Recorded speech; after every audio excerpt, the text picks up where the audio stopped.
Hello guys, this is Priyanka. Welcome to my YouTube channel the dream story by Priyanka. তো আজকের ব্লগটা কিন্তু খুবই ইন্টারেস্টিং হতে চলেছে, তার কারণ তোমরা তো জানোই যে মোটামুটি শীত পড়েই গেছে।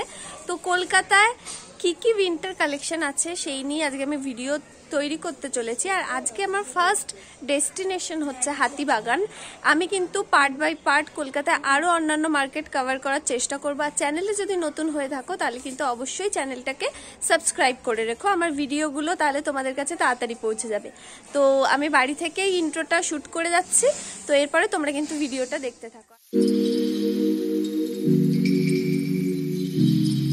তো অলরেডি আমরা কিন্তু মার্কেটে চলে এসেছি। আর আমাদের মধ্যমগ্রাম থেকে বা বারাসাতের দিক থেকে যারা আসবে তাদের জন্য একটাই অপশন আছে 79B।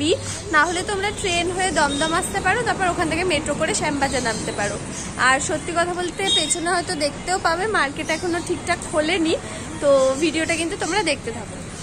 মার্কেটে ঢুকেই সবার প্রথমে চোখে পড়েছিল ওই শলগুলো, যেগুলো প্রাইস 100-150 থেকে শুরু করে কিন্তু হাই রেঞ্জেরও ছিল। তারপর বেনারসি প্যালেসের নিচে এরকম টুপি মোজা বিক্রি হতো। তারপর নর্মালি ডেনিমের জ্যাকেট, তারপরে যে বাড়িতে পরা সোয়েটার, এমনি নর্মাল সোয়েটারগুলো থাকে, ছেলেদের জ্যাকেট, এরকম ফুল স্লিভসের জামা, এইসবই কিন্তু আমি দেখতে পেয়েছি। ডেনিম জ্যাকেটের মধ্যেও খুব একটা ভেরিয়েশন কিন্তু আমি দেখতে পাইনি।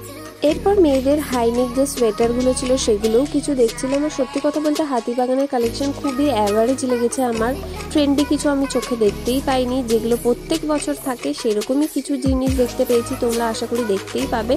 আর এরকম জ্যাকেট তো খুবই কম দেখতে পেয়েছি, মানে দেখতে পাইনি বললেই চলে। এছাড়াও মেয়েদের ভেলভেটের সোয়েটারও দেখছিলাম। আর যেটা দেখেছি যে প্রচুর থ্রিফটেড জিনিসের সব কিন্তু হাতিবাগানে ছিল, যেখানে সোয়েটার আরম্ভ হচ্ছে মাত্র 4900 রুপিস থেকে। হাতিবাগানে কিন্তু বেশ অনেকগুলো এরকম থ্রিফটেড জিনিসের স্টোর বসেছে, আর প্রত্যেকবারই বসে। আর যেখানে স্টার্ট হচ্ছে মাত্র 49 থেকে, তোমাদের আগেই বললাম। কিন্তু আমার পার্সোনালি ওপিনিয়ন, তোমরা এই জিনিসগুলো কিনলে কিন্তু অবশ্যই চেক করে কিনো, কারণ দাগ ফুটো এরকম কিন্তু আমি অনেক পিসেই দেখেছি। এই প্যান্টসগুলো মনে হয় 159 বা 149 এরকম সামথিং ছিল। সোয়েটারগুলো 150-200 মধ্যে ছিল। আর মানুষ কিন্তু বেশ ভিড়ও জমাচ্ছিল।